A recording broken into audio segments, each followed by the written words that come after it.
Welcome back. It's the Big Blue Banter, New York Giants football podcast. I'm Dan Schneider, joined as always my co-host Nick Villado. Here we are, another podcast. It's almost the end of April, Nick. So we are banging these out through the end of April. I'm excited. This is one of my favorite ones to do every year because you know me, I love the 30,000 foot view discussions about where the roster is, where it's headed, or some of the processes that went behind the Giants' decision. What were some of the themes that went into the draft? Decisions. What are some of the themes that went into the draft? Things of that nature. And so we're going to take a 30,000 foot view today of the Giants draft in 2023 with a focus on some of the critical things they did, like trading up twice in this draft, giving up most of their day three capital, and also the idea behind, how does it impact, how did their decisions in this class impact, or how were the decisions in this class impacted by the actual class overall, Nick, which is something I brought up as well on Twitter, and we'll talk about a little bit today. I want to first get your overall thoughts and an overview of how you think the Giants approached this draft class and if they accomplished what they set out to do. I think they did accomplish what they set out to do. I'll say this. At the start of not even just the draft class or the draft process, but even free agency, the Giants had two major holes on each side of the football. On defense, their critical vulnerability was stopping the run. They couldn't stop the run. They couldn't fit power gap.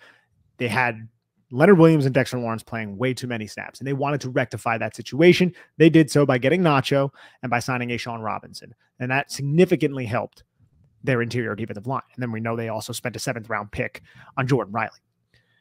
On offense, it was, we ranked dead last in explosive plays. I don't know how many times we've said this on the podcast, but it's a lot, right? But you need to create explosive plays in the modern NFL if you want to compete. And how many times are you going to rely on just being efficient on third down and having that Jason Garrett type of offense? And I'm not saying Mike Kafka and Brian Daboll have a Jason Garrett type of offense, but there were a lot of times where like, hey, Daniel Jones, it's 3rd and 7, it's 3rd and 6. Sometimes it's 3rd and 12. You got to make a play for us. And to Daniel Jones's credit, he stepped up and he made a play for the Giants very frequently early on in the season. How much easier would it be if the Giants could do what they did against Carolina with Sterling Shepard, where they just have like a 60-yard touchdown pass? And it's just something that was not in their arsenal. And by selecting Jalin Hyatt, by trading up in the 3rd round and getting a player like Jalin Hyatt, that significantly assists your ability to create explosive plays, especially when you added Paris Campbell, who's an explosive play threat, and Darren Waller in the offseason. So I think the Giants significantly helped both of their critical vulnerabilities on each side of the football in this offseason in general. And during the draft, I also think the Giants, and I'm sure we'll talk about this, Dan, identified the fact that this is not the best draft class. So why not just punt on some of those day 3 picks? We can get rid of them and we can trade up and we can get the guys that we want and the guys that can really help us do what we want to do. And I personally appreciate that type of approach because it shows a type of confidence in those players, but also shows the type of conviction that Joe Schoen has in his scouting, in his front office, and the type of players that they know they wanted to add. I'd rather add those players at specific positions of need, priority positions, than take swings on Micah McFadden and Dane Beltons of the world. So I liked the aggressiveness. I'm with you on this, Nick, for a variety of reasons. And I want to start by saying this. In the past, Nick and I have both discussed that we both view the draft as a crapshoot outside of the blue chip prospects in each class. Now, every class has a different number of blue chip prospects. We felt like this class had fewer than ever before, at least in our memory.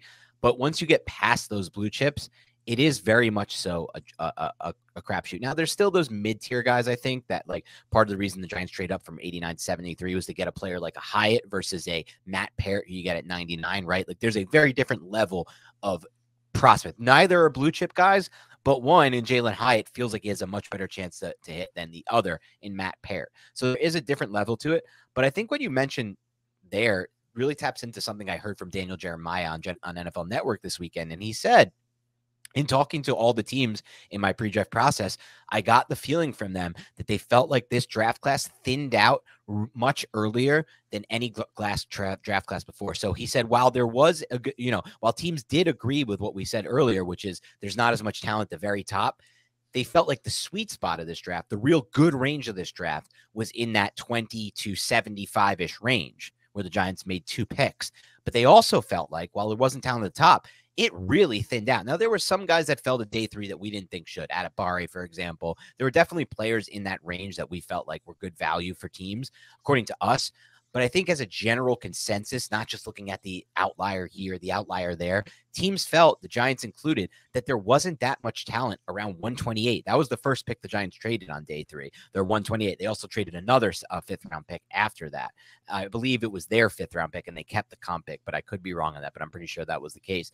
And so they traded a 4th and a 5th-round pick, but in that 128 range, they were along the lines of what Daniel Jeremiah was saying. They sat with most of these teams where they felt like, versus other classes from before, there just wasn't a lot of talent in that range that they had to worry about missing up on. So normally, while you might be able to get a player like, I don't know, a Julian Love in that range, instead, it was probably more along the lines of the Micah McFadden's in that range, the Dane Beltons. And so instead of worrying about just taking another swing on a Dane Belton or Micah McFadden, like you said, they made the decision to go with their conviction on these players and sit and not, instead of sitting at 89, where there was a good chance that by the time they got to 89, it would fit into the range Jeremiah was discussing, where on the Giants board, there simply wasn't anyone they felt really good about. They said, there still is a player we feel really good about, and he's at a position we really need, and he offers something that this offense really needs, speed, pure raw speed, in Jalin Hyatt. So let's go up, let's trade, let's get him. We'll give up the 4th-round pick at 128, and we'll give up a chance to get a Micah McFadden or a Dane Belton. Now, that was the case for this year, and I do appreciate that, Nick, and most of all, I appreciate the flexibility of it, but I will say this. In the past, and this is something we should bring up, because in the past, me and you have both discussed that we believe the better GMs are the ones who don't feel like, oh, we know better than you, right? We can out-scout you. We can outsmart you. We got this thing down. Instead, the better GMs are typically the ones that view the draft as, this is a crapshoot. Let's take as many dart throws as we can. But I don't think that applies. And this is the flexibility thing I talked about with Shane. I don't think that applies for this because of the 2 reasons. The one, there wasn't that same level of prospect at 89 that there would be at 73 in Jalin Hyatt. And 2, something we didn't even bring up yet, the Giants simply didn't have as many back-end roster needs to fill this year as a lot of these other teams. You look at like the Cardinals, who did a ton of trading back. You look at the Rams, who did a ton of trading back. Those are 2 rosters, Nick, that are barren as F on the back end. You know, like the Cardinals need a ton of back end roster guys to fill that thing out. The Rams as well. The Giants aren't a team in that boat anymore. And I think that showed, and Shane really adjusted to that, showed the flexibility to not just be like, every single draft I'm going to trade back. Because remember, last year you traded back twice in round 2, but it doesn't have to be every draft. It only has to be when you need it. Well, that's I feel like the point of when you realize you have a good general manager is the fact that he did trade back last year when you knew, and he even mentioned this in his post-draft interview, that there were roster spots to fill. You needed to add bodies. This year, not as many roster spots. You're a second year into this rebuild, if you will. But we're going to trade up and get the guys that we know we need. Because I don't think there is a stagnant approach to being a general manager. And I also believe it is dictated on the pool of players who are in that specific draft class. Last year was a better draft class than this year. This year, not as much. But you have your tiered players, and you recognize that Jalin Hyatt is a player that maybe you were considering at 25, maybe you weren't. But we know he was considering him at 57. Right. He said as much. But John Michael Schmitz was still around, and they valued John Michael Schmitz, and I'm sure Bobby Johnson was pounding the freaking table for JMS. Bobby Johnson gets rewarded, but they still wanted to get Jalin Hyatt. So Jalin Hyatt is falling and falling and falling, and you see Marvin Mims go off the board, and you see Tank Dell go off the board. The wide receiver run is starting. Go up and get your guy. I don't care if you have to trade 128. I don't really care that you had to trade the 7 and the 5 to move up to ensure that you got Deonte Banks, who we like. I don't think Deonte Banks is a sure thing going to be a #1 cornerback. I still think there's issues with his game that need to be ironed out, but I believe in the athletic ability, and I believe in his press ability, and I know that's what Wink Martindale wanted. You appease your coaching staff, you trust your evaluation, and you trade up when you believe you have to. But there are times where you can rest on your laurels and be like, well, let the board fall to us because we have several guys in this cluster, this tier right here, and they're all still on the board, so we don't need to get aggressive. I'm sure Jalin Hyatt was probably the last in a tier to which Joe Schoen was like, he's the last guy that we want to help Daniel Jones have that explosive element of the offense that the Giants desperately lacked in 2022. So let's trade up and get him. So I love that process. To me, that is a smart process by Joe Schoen. And I felt like last year was a smart process as well, dropping back, getting more picks. I didn't love the Wan'Dale Robinson pick. I felt like it was peculiar, but I still like the process of trading back. And to me, it just speaks to how smart and how prepared Joe Schoen is in terms of roster building and how he's handling different drafts. It's not rigid. It's not the rigid Giants front office of yesteryear, Dan. Yeah, you nailed it. It's a different type of front office, different style. And I even think, we'll get into that a little bit later, but I think there was a more nuanced version of how he played this draft as well, with the picks of Jalen Hyatt, John Michael Schmitz, and Deonte Banks. Like, there wasn't a Wandale Robinson pick. There wasn't a Josh Azudu pick. There wasn't a Cordell Flott pick. All players were hoping for, and they're betting on traits there, and they're betting on their own evaluation of the film and meeting with these players. But in this class, it was more along the lines of guys that you could see on tape within their athletic profile and within their projection to the NFL that they belong in the range they were drafted, and to some extent can be argued as value picks. Jalen Hyatt at 73, we had our own concerns about him, mostly being around the 25th overall pick in a draft. At 73, that becomes a value gamble at that point. This profile, it just does. And John Michael Schmitz at 57 can be argued by some as a massive value pick there at 57. I would say it's more of a pretty good pick from a value standpoint, but some are arguing it's a value pick, and I understand why. Some people said he was, mocked him to 25 to the Giants and felt like it would have been fine to take him in the first round. That wouldn't have been something they would have gone crazy about. So I think there was a little bit of a different approach even than last year, but I do think part of this was molded by the fact that he looked at the roster last year and he said, holy crap, Dave left me nothing. I have to fill out the back end.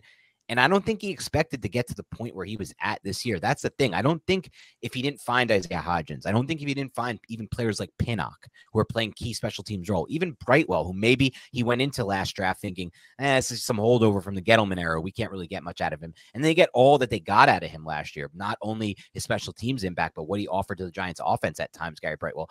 And they now adjusted to the fact that we don't have as many of those back end roster spots open. We need to figure out a different plan. And that plan of attack was, wow, let's get value. Let's trade up to fill these needs and make sure we get our guy, instead of, like he said, sometimes I've been in draft classes where he hasn't made that decision. He said this himself, I think after day 2, where he's like, I've been in draft classes where we didn't make the decision to trade up. And then there's nothing left at the time we have our pick, because for our board, there's no actual value. We're already onto that next tier of talent, the different grade. I know you give grades out during your process, Nick. It's probably something very similar for them in that regard. Oh, yeah, and they're very detail-oriented. How many times those Giant fans has this happened to us in recent memory where teams have jumped us? We saw it just a couple years ago within our own division when the freaking Dallas Cowboys conspired with the Philadelphia Eagles to allow the Philadelphia Eagles to get Devonta Smith. The Giants were selecting Devonta Smith. Man, Devonta Smith was at freaking a Knicks game in a Yankee hat the week before the draft. I think he felt like he was going to be a New York Giant too. But Philadelphia Eagles had different plans. And then if you go back to 2016, I think it was, with Leonard Floyd and Jack Conklin, for whatever reason, everybody knew the Giants wanted either of those two players. And what happened? I think there were 2 trades. I think the Titans leapfrogged and then the Bears leapfrogged, and the Giants were sitting there with their asses just bare. And they're like, oh, Eli Apple. So I chastised and lambasted Jerry Reese for that. In terms of Dave Gettleman, not as much, because I did feel like there were other players in that draft, because that was a deep draft, that I was like, yo, there's still value. Rashawn Slater is around. We need Rashawn Slater. And then, of course, he didn't go in that direction, but they traded down, and I liked that process. Kadarius Toney didn't work out, but the Giants are still adding players from that trade. I'll say this, though, man. I'm happy with the way all of this was handled, because I can't criticize general managers in the past for allowing teams to come up and take players that they were interested in and not being aggressive, and then criticize Joe Schoen for being aggressive when he has conviction on these players. So I love it. I agree with you. And I also think there was a different type of approach as far as what they want to do. Like in the past, for example, you brought up that last draft with Dave Gettleman, the Kadarius Toney draft. After they got their guy sniped from them with Devonta Smith, the plan was trade back and get our next highest graded playmaker. It wasn't similar to what Joe Schoen did. To me, that's a horrible plan. Like the whole time, Rashawn Slater sitting on the board, they're not even considering him. Why are they not considering him? Because in their mind, no matter what, the first thing they had to do was use their top asset at wide receiver. That is a really bad way to play the draft. You can't not just be looking at it like, no matter what, our first asset goes to this position, our second asset goes to that position, our third asset goes to that position. Joe Schoen said it best when he was talking about it after day 1. It wasn't just, let's get the top cornerback, or we need to trade up because it was the top cornerback. He had his eyes on cornerbacks and receivers there. He even had his eyes on players, which he said after the draft, you guys might not have been as, they're not as sexy, or they're not as considered as big needs to the Giants fan base. We don't know who those players could have been. Could have been John Michael Schmitz. I don't know. It could have been, I doubt it. I think it was probably more along the defensive line. It might have been like a Mozzie Smith type, or not even like a Mozzie Smith. Yeah, maybe even Nolan Smith. I think it might have been like a Miles Murphy. Was Miles Murphy before the Giants or just no? Miles Murphy was. I think it might have been like a Miles Murphy type, might have been who he was talking about, but something like that, right? Like we just took an edge in Thibodeau. But the point is not that. The point is the last regime had this idea, like, and I heard it, the pre-draft process. I knew we weren't taking Slater because I heard from that source that no matter what, they're not looking at O-line in the first round. That cannot be your process. Like that cannot be part of your process at any point. Like you can't just rule out a guy who we loved in that pre-draft process with Sean Slater. We were all over that. We were right. We were right on fucking Slater.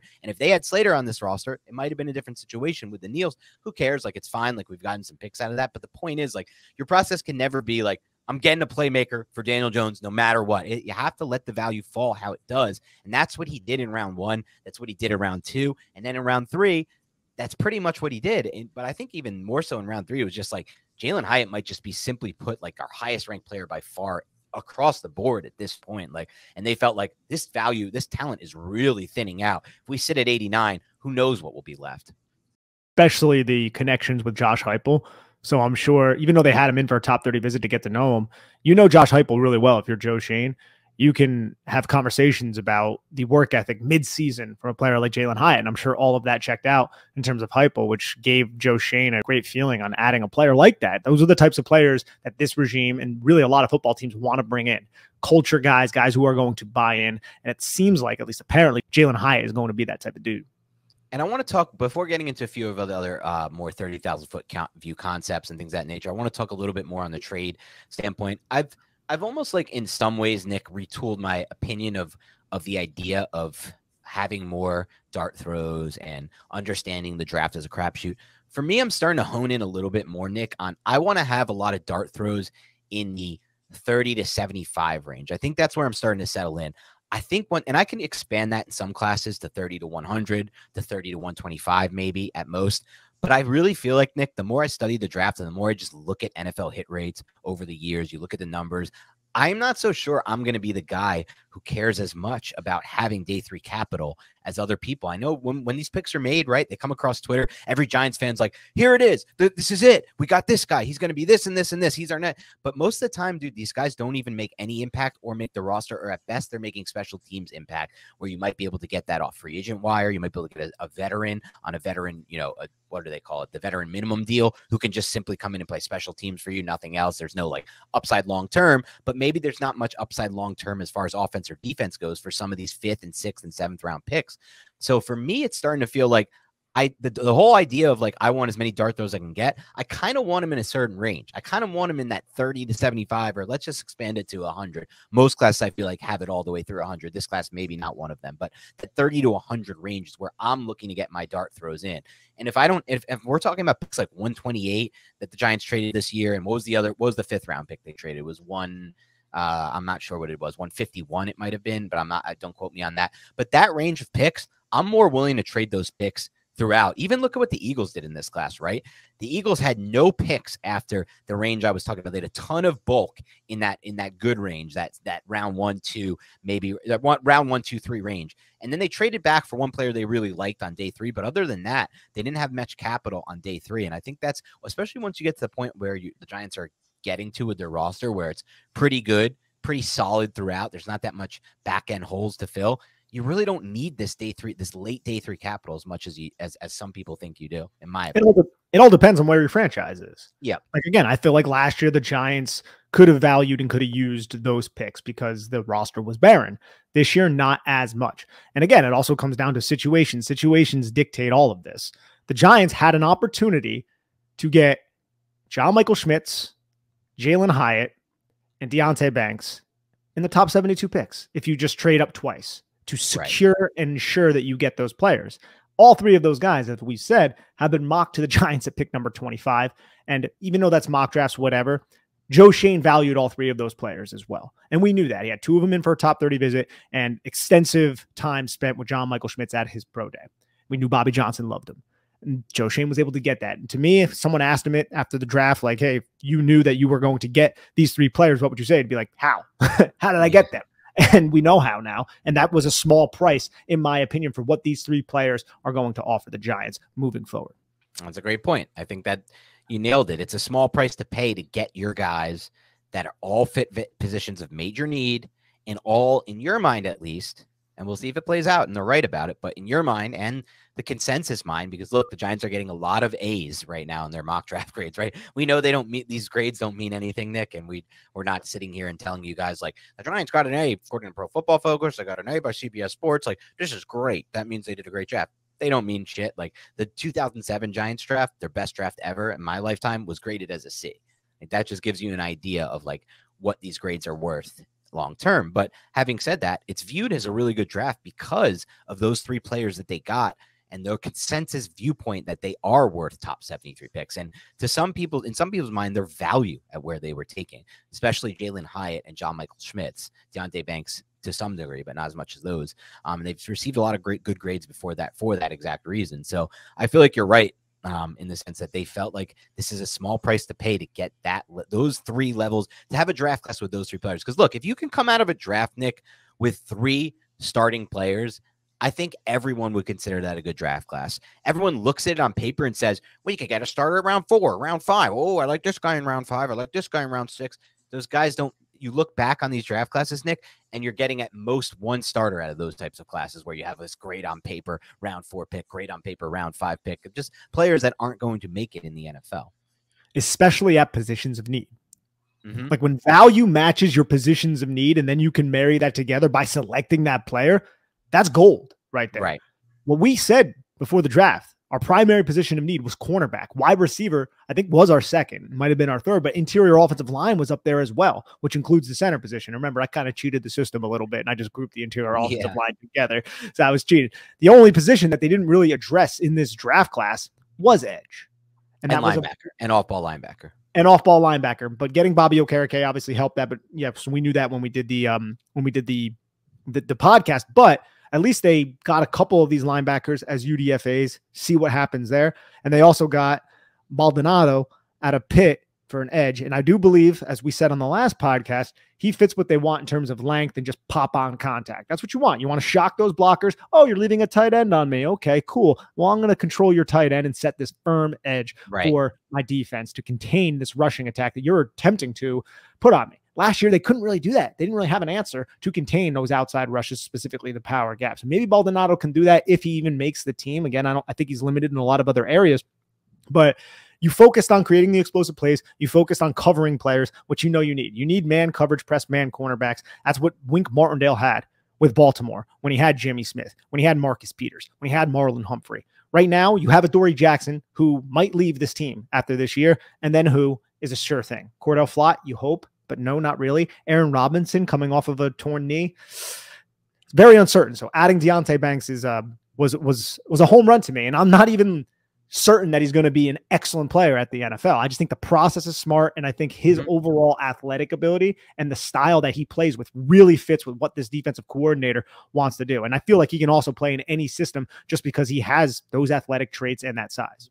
I think that's a great point too. And it's just a matter of, look, you could view the draft in a lot of different ways, but I think if you can get 3 starting players out of this draft, out of any draft class, that's a massive win. That's something that even if you look back right now, we don't have the numbers in front of us, Nick, but I think if we look back at the last decade of Giants draft classes, we probably wouldn't find too many classes where they got 3 stars. And that's not to say these 3 players will, but their conviction is that they were value enough that they have a good chance to. And I think in that, again, in that like top 75 range is where you're probably going to find most of your starters. And obviously everyone has the numbers and they could be like, whoa, look how many starters came from UDFAs. Well, obviously UDFAs, there's thousands of whatever, hundreds of UDFAs a year. And there's only 32 5th round picks or whatever it is. There's comp picks now as well, but that goes to show how like, that's not a good, that's not a good logical argument that some people use. But again, I'm looking at this draft. I'm looking at the draft process a little bit differently now today, Nick, thinking about it a little bit more and just thinking back at how rare these late round picks do end up making impact on your team.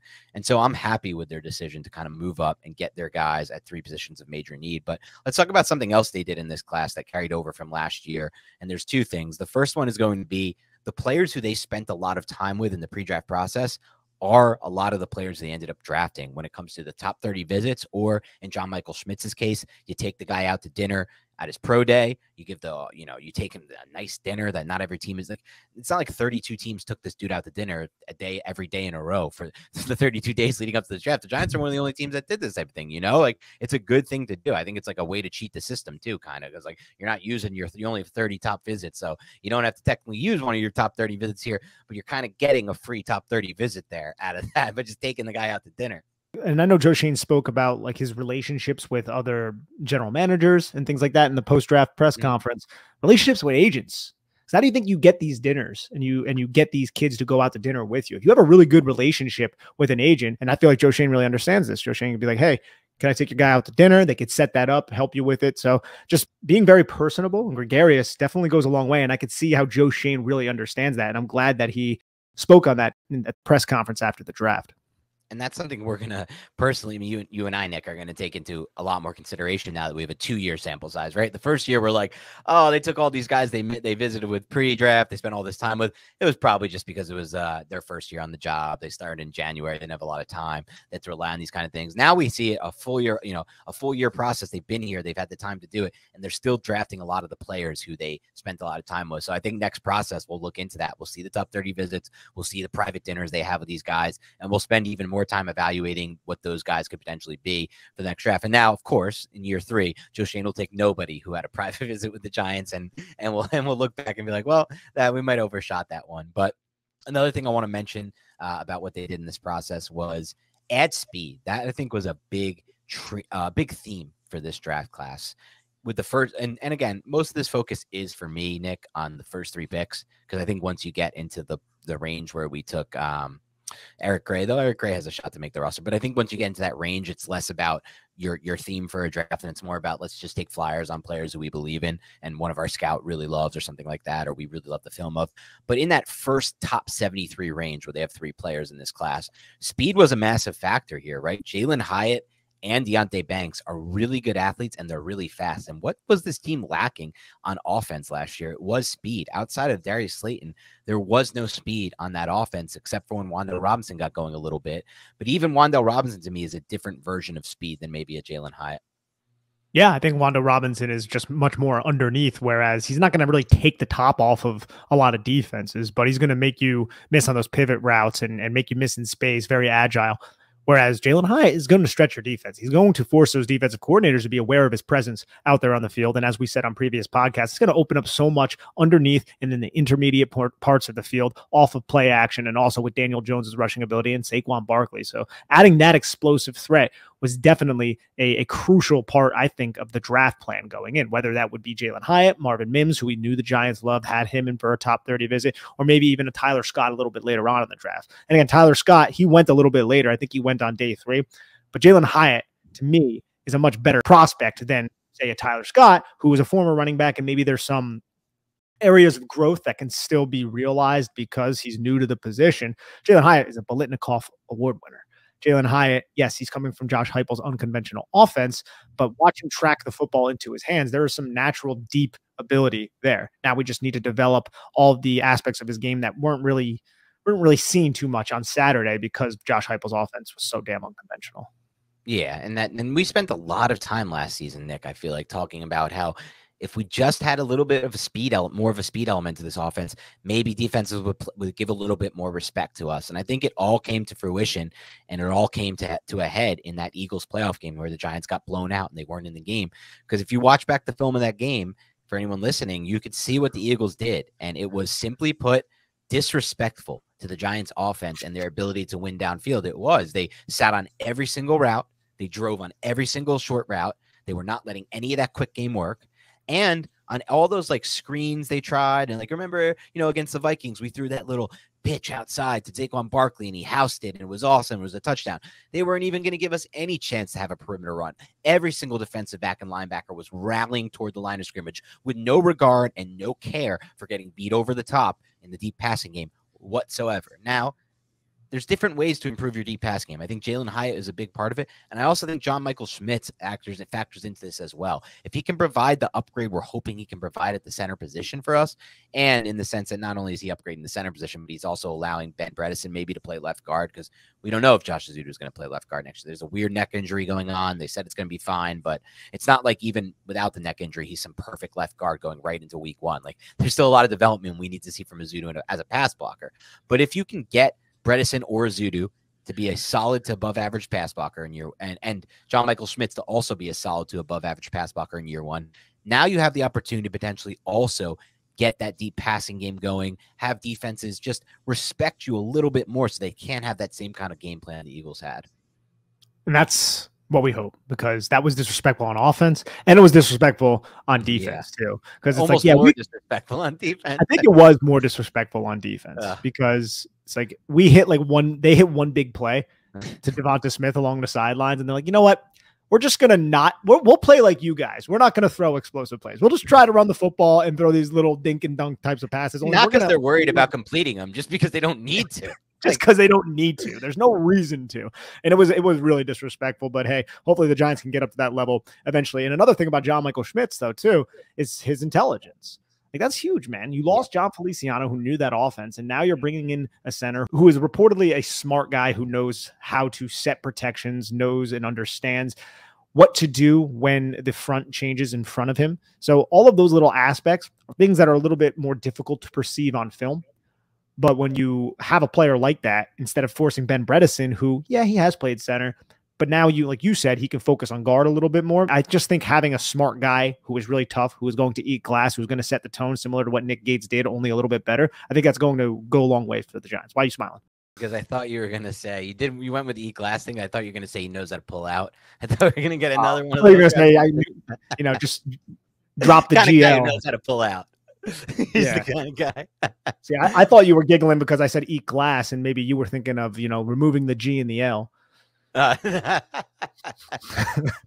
I do think, though, like the phone booth and the eat glass are terms that I hope at one day we amend and come up with better terms in the community. Like, because I just think both of them, like, eat glass. It's a fun one to say, but it's like, who's eating glass, right? Like, who's ever eaten glass? Look it up on YouTube. I did. Oh yeah, I did a John Michael Schmitz YouTube for Big Blue View. I'll probably post it on this feed in a couple of days as well. And I wanted to, when I said eat glass, I wanted to put a video over the top as an overlay of someone eating glass, but it was just too gross. I wanted it to be an animated one, and then I realized real people were doing it, and I was like, oh geez. So I was like, I'm not even gonna put that. That's just vile. Holy shit, that's wild. Back to what your point is, though, which I think is a great point, in that, okay, right? We went into this draft process, and Joe Schoen said, when people asked him, like, oh my God, are you panicking at center? He's like, no, I'm not panicking at center. I like what we have. We have Bredeson. He started talking about Shane Lemieux. We're like, oh God, please don't tell me we're ever going to see Shane Lemieux at center. But the point is, he acted as if we have a process already in place. We have guys we rely on. But regardless of what he said and the coach speak, or in this case, the GM speak, what you said is more important. We've never really seen Ben Bredeson at center, like the mental side of playing center for Ben Bredeson, that was going to be a potential hurdle that could have screwed us in early part of the season, where we need to focus on winning these games. This is going to be a much tougher schedule for the Giants this year, and they're playing again in a really tough division. And so early season, if we had some stupid mishaps from a mental standpoint, from a new center playing the position, a bad snap here, a bad snap there, he doesn't make the right call and a stunt gets in, that was going to be a problem. So getting the smartest center in this class, and I really feel like John Michael Schmitz was the smartest center in this class, listening to him interview, also reading everything I've read about him in his scouting reports and what offensive line gurus say about him, in addition to what Joe Schoen has said about him, what Bobby Johnson has said about him. That's a big factor here for that position, the high football IQ, to make those calls, to be on the same page with Daniel Jones right away, and more importantly, to be on the same page with those two interior offensive linemen, whoever they may be. We know Glowinski's probably going to be one of them, but whoever's playing left guard alongside him. So we don't have the situation we had that one year, like the 2 years in a row where the Giants played the Cowboys early on Sunday Night Football. I think it was like the 16 range, the 15, 16 range. And it was like watching a high school team against a pro team when it comes to nobody can pick up a stunt. It was just constant stunt, and the offensive line just letting it through. And it somehow even bled over a bit into the next few years when Will Hernandez was giving up stunts. But like, to not have that early on is such a blessing for this team and will be such an actual under the radar boost. And you're getting that with John Michael Schmitz too. So I thought that was extremely important as well. And I thought that was a great point by you. So this just dawned on me. Aaron Rodgers is going to be playing the Giants again. Remember how much he spoke with respect and he revered Dexter Lawrence at their last game? And who's the Jets center now? Joe Tippmann. So that's I hope that happens early. It is also a great battle too, because it's Quinnen Williams against John Michael Schmitz. And that's another tough matchup. That's going to be might be his toughest matchup all year. But yes, but back to the schedule. The Giants play the AFC East. That is arguably one of the best divisions in the NFL. That sucks. You got Miami, you got the Jets now, who are good, and people are talking about Super Bowl type of team. You got the Patriots, who Bill Belichick, and then obviously Buffalo, and then you got the NFC West too, bro. Ugh, that's bad too, though. Cardinals suck. Cardinals suck, but so honestly, we'll wait to hear. The schedule is going to be released May 11th. We'll do a show around that too, of course. But I'm just praying, Nick. I don't pray, so I should never say I'm just praying. I'm just hoping that I've never prayed once in my life. I'm just hoping that the Miami game and the Arizona game, well, no, reverse. I'm hoping the Arizona game is early season. That means we don't get Kyler. That's huge. It's gonna be huge. And I'm hoping this is an effed up one, but I'm hoping the Miami game is late in the season, because who knows if Tua is going to be healthy for late in the season, for being completely honest about the situation there with Tua. It's also playing that game against Miami. That's home. No. That one's away, actually. That one's away. So you don't want your guys to play in 95-degree humidity down in Florida. Good point. That's an even better point to why we don't want Miami early. So yeah, that's if you just wanted a little early schedule look ahead, root for Arizona early on our schedule and Miami late on our schedule. But Buffalo too. Buffalo, is that in Buffalo? Ugh, I want early. You want early. And the other teams, I think the Giants playing the Raiders and the Saints and the Packers. So those are the three non-divisional teams that they're playing. Packers, that could be up in the air. We don't know what Jordan Love's going to do. Saints, up in the air with Derek Carr. And then the Raiders, somewhat up in the air. So I can't even nail down any of those and be like, that's more than likely a win or more than likely a loss. We just can't really tell right now. I'm hoping that Raiders game in Vegas is a primetime game so we can go out there and meet up for that game and go to the game. Come out to the Cardinals game. That one's out here in Glendale. Have to also be a primetime game for me to ever get out to them, because I don't have to work during the primetime games. But hopefully either of those are primetime games. But anyway, this is not a schedule analysis yet. We'll get to that when it's released. I think May 11th. But yeah, I think that was another great point by you. It's a combination, because that whole smart, tough, dependable thing, which they've been preaching and practicing what they preach, honestly, with all their players, it shows up with John Michael Schmitz, and I'm really excited about that, because that's something I didn't really think about as much until you just mentioned it, about how those calls early on and being able to get up to speed immediately with the mental processing of playing center at the NFL level. It was not a guarantee for Bredesen at all if he was just making that transition. It was not. And do you want to know something that has been making me laugh for about a month now? You know my older brother. He's one of the corniest people you'll ever meet. The coolest non-cool person in the world, right? Like, he's the nicest guy ever, but no one's going to say this guy has drip. He still wears cargo shorts. Like, that's my older brother. Like, he is who he is. He's been calling John Michael Schmitz, John Jacob Jingle Michael Schmitz for months now. And now I'm starting to see it. Oh, dude. And it's been killing me. But now I'm starting to see it all over Twitter and people are doing it. And it's, when he first told me it, he does this with everybody. He ruins hockey players, because he comes up with nicknames for every single hockey player that is on the Rangers. And every time I hear oh, this guy has the puck, the nickname just goes into my head. So it ruins it almost for me. But that's my older brother. But John Jacob Jingle Michael Schmitz is something that has been making me laugh for months. And I'm glad everybody else is also putting that together, because it's a pretty easy, low hanging fruit that my brother definitely took a bite of. I like that by him. That's a good one, because I could see it, and I can see him saying it more so. But yeah, so we're getting to some of the themes here, the speed, the idea of when to trade back, when to trade up. I feel like he played it really well in this draft class. Any other kind of overall let's talk a little bit now. I guess we can talk about what they missed in this class. So they missed on what you said before, adding to the off-ball linebacker room. As far as we got Bobby Okereke in here, but as of now, we don't have any prospects I'm in love with. I know Micah McFadden's a second-year player. if I'm going to be honest about the situation, I unfortunately like Micah McFadden a lot more on his Indiana film than his Giants film. But Yeah. to be fair, it's year one, and maybe it's a speed thing, right? Maybe you have to get up to the speed of the NFL level play, and in year two, boom, it clicks for him mentally. I know you're a little skeptical of that, and as am I, but at least there's an opportunity for that, maybe. I think you're not wrong, right? Because I think he was definitely behind the 8 ball in terms of his processing. But I also think he's a limited athlete, which works against him. But maybe if he really cleans up that processing a little bit, he'll be able to better position himself. But it is not a great look when you were benched twice in a season. He blew 2 coverages against the Packers, 4 plays against the Packers on like the 3rd series, pulled. You didn't see him on the football field on the defense, at least, until like the Detroit game, maybe the Houston game. You didn't see him for a couple weeks. He just operated on special teams. He earns that starting role again, and they're like, you know what, let's go and sign Gerard Davis. It's definitely an upgrade. And that's just not great. And then Dane Belton, similar. Dane Belton gets benched against Houston. Well, he actually got benched after the Detroit game, but I really think he soured with the coaching staff after that 44-yard run by Dameon Pierce.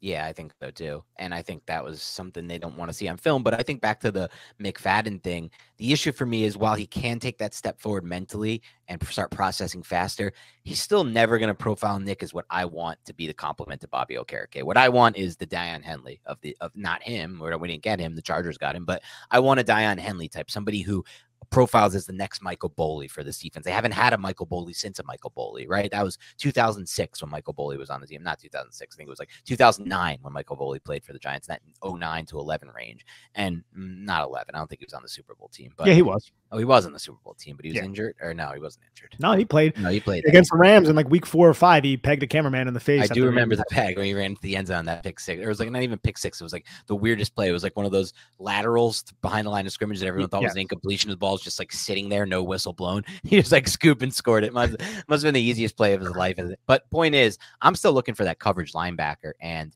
we didn't get it in this class. We didn't really take any swings on it. We talk about the 2 guys they signed as UDFAs. You know me, Nick. I'm not going to bank on UDFAs to be our next coverage linebacker. I'm hoping I can get lucky and you Victor Cruz it, but there's a Victor Cruz once every 20 years, essentially, for the Giants, if that. So hopefully that's the case. And that's probably too high of a bar to set because Victor Cruz was like an elite at the time. You know, at the peak of his game, he was like one of the best receivers in the NFL, the best slot in the NFL. So maybe you can get to that second level of just being a coverage linebacker that's effective. But we didn't get that. We didn't address that. That's the first thing we missed in this draft. We also didn't address safety. I think that's a very interesting one where we're at with safety position. The Giants. Well, we did. We got Javarius Owens. Yeah, but again, 7th round pick for me is not really addressing the position. It's something. To me, it's not too far off from the UDFA. I'm saying really with the premium. For me to consider anything addressed, Nick, I'm looking top 100 at this point for anything that I would consider a fair potential to play or a good bet to make that you could be a starter in year 1. And honestly, once you get into round 7 and 6 range, I'm thinking you're less likely to be a starter at any point. It's not just like, oh, year 1, you develop, and then year 2, you start. You're mostly going to be here for special teams. Maybe we get lucky and hit lightning in a bottle. So we didn't really take any premium picks at the safety position. Where do you think that leaves us as safety heading into training camp and the OTAs? I think Bobby McCain is going to be the starting safety, and I think they're going to rotate players, but you still have Darnay Holmes on the roster. I'm curious to know what they think of Trenton Thompson, the UDFA last year out of San Diego State, who spent basically the entire season on the practice squad. They seemed like they were high on him. And then you have Jason Pinnock. Gets a bad rap around Giants Twitter, but I feel like he's a very competent player who is explosive, who is long, who is physical. So I think he can operate on the back end as well. You didn't really get that upgrade. You lost, right? You're in the net negative right now because Julian Love, who is not better than Xavier McKinney, but you could at least make a somewhat plausible argument that he does a little bit more than Xavier McKinney because of the versatility that he had and the fact that he was more reliable because Xavier McKinney broke his hand in Cabo. I know it's a freak accident, but it happened. And Julian Love had to really step up in that situation. He was also a team captain. Now he's not here. And you get Bobby McCain, who I like. I think Bobby McCain is a good player. I think Bobby McCain is a versatile player. I think he can play man coverage. I think he's not going to pop you on contact and run support, but he can be a speed bump for you. Add him, and I think he can execute that role. You're still losing out at that position. Now, can your upgrades at cornerback really help your secondary if you're losing out at the safety position? We'll have to wait and see. But overall, you got to look at the entire all 11 who are out there. The fact that the Giants made the investments in their front 7 at interior defensive linemen. I mean, A'Shawn Robinson and Nacho, that's crazy, bro. Along with Leonard Williams, who's still there. Leonard Williams is still there. We'll have to wait and see if he is, week 1, but he's still there. Dexter Lawrence. And you add Bobby Okereke, your defense should be theoretically much better, but you do suffer because you aren't adding that safety. But I'll say this too, man. This was a weak safety class for one. And secondly, you lost out on several draft picks because you traded up. So when were they going to add that safety if it wasn't in the 7th round? Right. I mean, the only other opportunity they had was to take Quan Martin, but he was taken even before the Giants picked that 57. So they would have had to trade up from that 57th overall pick to take him. Or at least that's the only opportunity we felt. Obviously, Sidney Brown went a few picks after John Michael Schmitz as well. I guess they could have taken Sidney Brown instead of JMS type. I think both of us are much happier to get JMS than I'd honestly prefer JMS over Quan Martin just because I don't love the bet. The safeties to me are some of the tougher bets to make. I feel like so many safeties flame out that I expect to be good at the NFL level. Darian Thompson was a player. When the Giants drafted Darian Thompson, Nick, I thought he was going to be a stud for us, an absolute stud of a player. And he just was never that at the NFL level or, 3rd round pick. His tape at Boise was really fun. He was a ball hawk. So, but it is interesting. You say Bobby McCain will start. I think you're right. But I wonder if Bobby McCain will play the same role Julian Love played. That's the bigger question for me. I think the answer is probably no from the versatility standpoint and all the different hats he wore, but the answer might also be no from the snap standpoint, right? Like Julian Love played an insane amount of snaps. So even if McCain is the starter, I'm curious if he'll get that same amount of snaps. And if not, is that when we start to look into, okay, we need a year 2 jump from a player like Dane Belton. And I'm still holding out hope that's possible. I'm also looking at Trey Hawkins, and I haven't watched his film yet, but I know he's a physical player. I know he's a long player. So those two things combined make me be like, do they maybe think he could project to being a safety? Now, I don't see that happening in week 1 because he's coming in from Old Dominion and only had 2 years at that level of football. Now he's coming to the big leagues and playing in the NFL. But maybe that's something that Wink Martindale wants to do. It's something he did in Baltimore. He took college cornerbacks who were a little bit bigger of size, who were physical, and he would move them to safety. So I don't think it's crazy to at least imagine a path to where some of these back-end cornerbacks that the Giants get, whether it be UDFAs or Trey Hawkins type, he moves them to safety if they are willing in run support and they can execute the angles and they are smart enough to know exactly what the hell they're doing on the back end. I like that call a lot, and that's something we'll keep an eye on as we move forward through the offseason. Can Trey Hawkins potentially, because we talked about it before, how when we're looking at 6th and 7th round picks, we're mostly focusing on special teams. But and I know you're saying like, oh shit, if we're focusing on a dude who's a 6th round corner from ODU and we're now asking him to change positions, can we expect any snaps from in year 1? It's probably unlikely. I understand that, but it's intriguing to me because you never know what they view him as. They're looking at him right now as just a ball of clay with awesome athletic traits and length, everything they want, and physicality. What can they make that into? Exactly.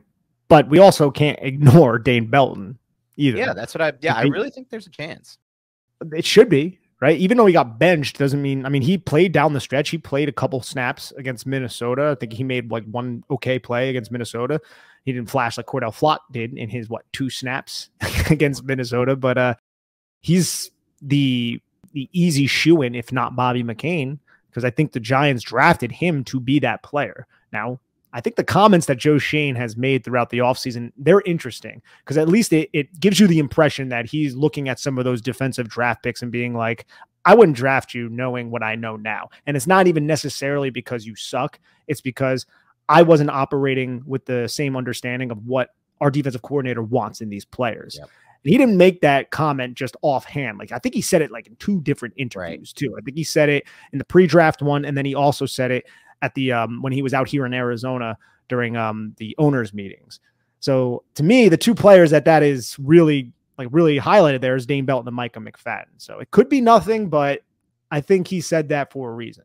Yeah, that's interesting. And that could be even something to keep an eye on where we're talking about these guys potentially making impact snaps wise on defense, but could it be the other way? Could it be these guys are fighting for roster spots? That's not out of the realm of possibility, in my opinion. That goes to kind of my overall point that I've said a bunch on this specific podcast. When you get to these 5th, 6th, 7th round type picks, stop thinking of them as like, these are guys that are definitely on the roster. These are guys we're definitely making bets on long-term. I think they're more just gamble dart throws. You hope you hit it. You hope you get that flash, but you may be willing to, on these types of picks, move on sooner than later because you might know after a year, like we thought maybe there was going to be something there. Maybe we can see already that probably long-term there isn't going to be something there. Dane Belton's peripheral vision and just spatial awareness. Like it's better suited for zone coverage, but having that trait, because the Giants run zone. It's like, yeah, they're press man, but it's not like they're out there running press man 100% of the time. I still think like that, you have him as a safety, too high pre-snap, drop down, buzz him down. He does a really good job kind of anticipating what the quarterback is doing and understanding the route concepts. It's one of the reasons why he had 5 interceptions back at Iowa during his junior season. So I would be pretty pissed off if he did not make this team. I just don't know if he is ready to step up and be that full-time safety opposite of Xavier McKinney. If I had to put my money on somebody, it would be Bobby McCain.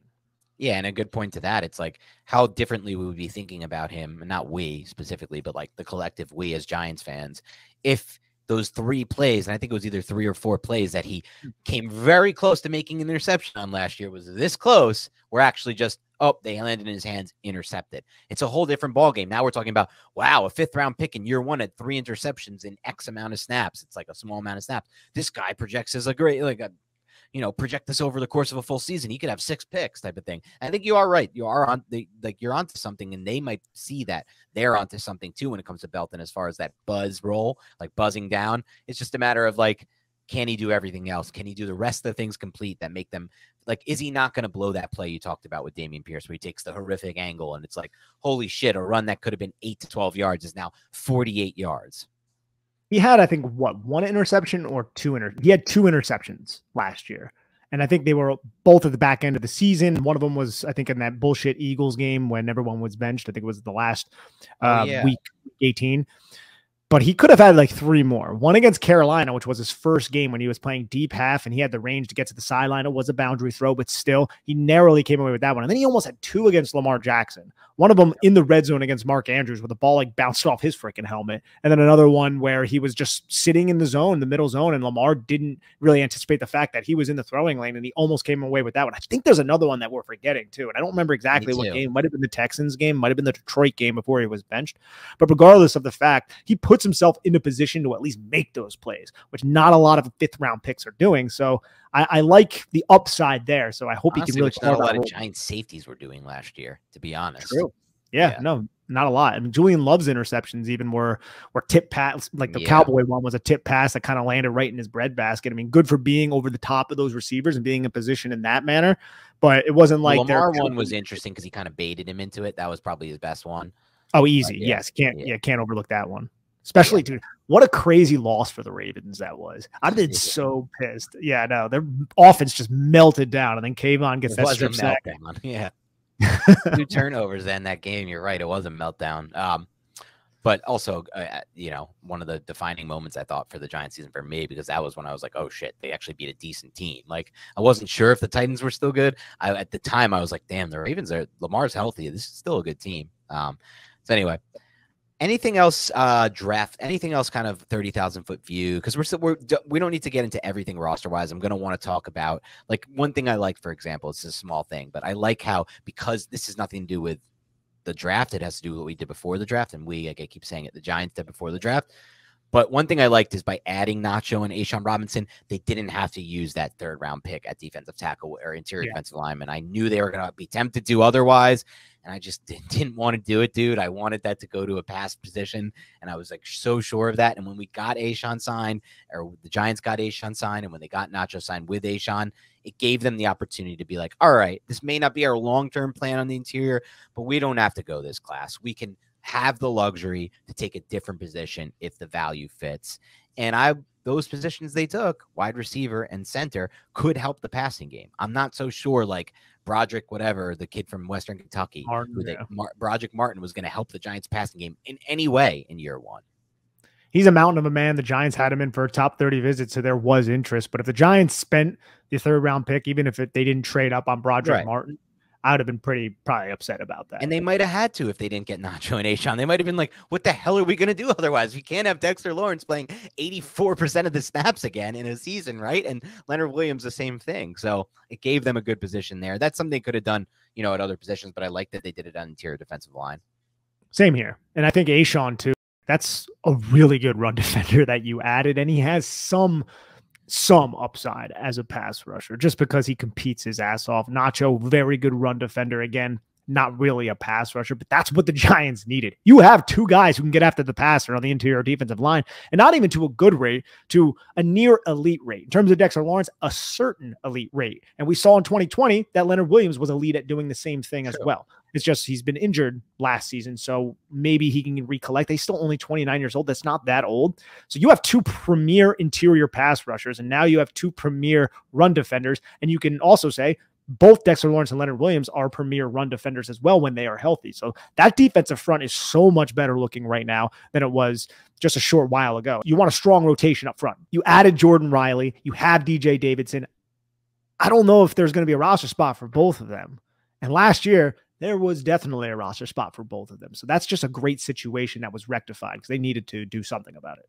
And defensive line depth is probably one of the most important positions you can find depth on, because obviously you want it at receiver and corner, but it's a lot easier, harder to get there, in my opinion, at least, than it is to get on defensive line. So I like that they did that as well. All right, Nick, any final thoughts, final 30,000 foot overview thoughts about the Giants draft? And well, again, we'll get into big discussions on the position groups as well throughout the offseason. There's a lot of time left, but just more so like 30,000 foot view on their process, their draft, things of that nature. No, I just love the fact that Joe Schoen isn't predictable and he just does what he believes and what the team believes, including the coaching staff, is the best course of action for the New York Giants now and moving forward. He's not irrational. He's very well thought out and detail and process oriented. So I just appreciate having that type of general manager in-house. I have one more that I'm going to throw out there. And I know at times you felt like this might have been part of the process in the past. I wasn't as convinced, especially with the Shermer days, I guess a little bit more so with the Judge days, but I still wasn't as convinced. I like that this regime, it really seems like it is a collective effort, right? Like Brian Daboll was the one who made the call to make the trade down with Sean McVay. And you got two guys who banged the table for their guys. Jerome Henderson banged the table for Deontay Banks. Bobby Johnson banged the table for John Michael Schmitz. It wasn't just Joe Schoen putting his foot down and saying, I've been doing this for 40 years. I know the best. It's my final decision type of thing. Well, they're friends. Like Joe Schoen and Brian Daboll are friends. It's not just a working relationship. These guys are going to Rangers games together. They're going to Knicks games together.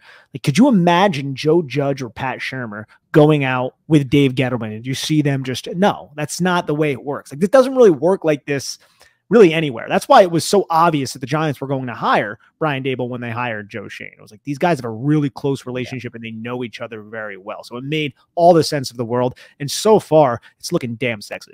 And some people might view that collective effort and that more of a group effort as a bad thing, because you think, well, if you're drafting guys for position group, for position coaches and coordinators, what happens when those guys leave to go to other jobs? But I think the Giants are in a pretty fair spot right now regards to that. Wink Martindale, I just don't see a head coach job coming his way, unfortunately for him. I'm not saying he couldn't do it. I think he'd be a great coach in the NFL. But the way the NFL is trending right now, they're either taking they want the young offensive mind. But if they don't get the young offensive mind, they're just taking a young defensive mind. D'Amico Ryans, the guy who went to the Chargers, Brandon Staley, a couple years ago. The Winks of the world aren't really getting the offers right now. Vic Fangio got one offer. It didn't really work out for the Broncos. Now he's taking coordinator jobs, and I think that'll be his path the rest of the time, despite a lot of people viewing him as one of the best defensive minds in football. So I feel like we're going to be safe there. And then offensively, the Giants might lose Mike Kafka, but at the same time, I don't know if there's I think Brian Daboll can fit around that type of thing, and not much, in my opinion, is going to change schematically if they lose Mike Kafka. Now, you might lose out on the situational play calling. Yes. You'll lose out on a preparation, planning.